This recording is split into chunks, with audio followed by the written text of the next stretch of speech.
I never thought I'd be the one sharing a story like this. I'm just an average person, a software developer living in a quiet suburban neighborhood. But what happened to me a few months ago still sends shivers down my spine. After a messy breakup, I decided to move into a small, affordable house in a quiet neighborhood. The house was old but charming, and I was excited to start fresh.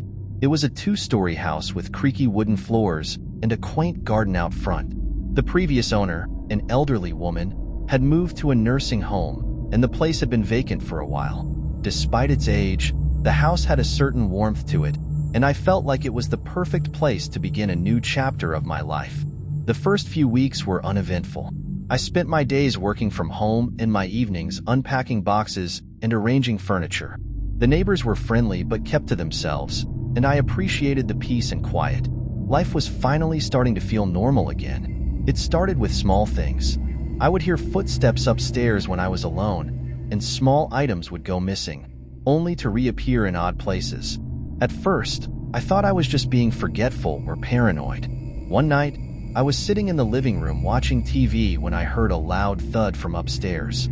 I paused the show and listened carefully, but the house was silent. I brushed it off, thinking it might have been an old house noise. However, the noises continued.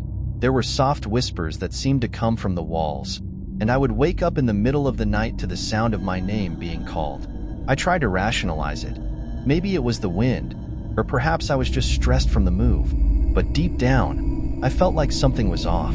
The final straw came when I found my laptop, which I always left on my desk in the home office, in the kitchen. I knew I hadn't moved it, and no one else had access to the house. That's when I started to feel genuinely uneasy. It wasn't just the noises or the misplaced objects. It was the feeling of being watched. It was as if the house itself was alive, observing my every move. One evening, while exploring the basement, I noticed a seam in the wall that didn't match the rest. I pushed against it, and a small hidden door creaked open. Inside, I found a tiny, windowless room filled with old, dusty children's toys and an old diary. The toys were eerie, wooden dolls with chipped paint, a teddy bear with one eye missing, and a small rocking horse that looked like it hadn't been used in decades. I picked up the diary, my hands trembling as I opened it. The diary belonged to a young girl named Emily who used to live in the house. Her entries started out normal but became increasingly frantic, describing how she felt trapped and watched. She wrote about hearing voices and seeing shadows that moved on their own. The last entry ended abruptly, with a scrawl that was barely legible. "They won't let me leave." As I read the diary, the temperature in the room seemed to drop, and I felt a cold breeze brush past me.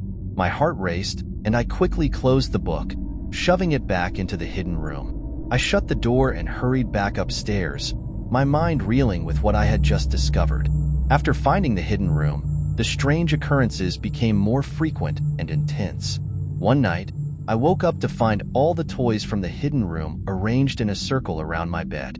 Panic surged through me as I realized that whatever was in the house was becoming more aggressive. I couldn't ignore it any longer.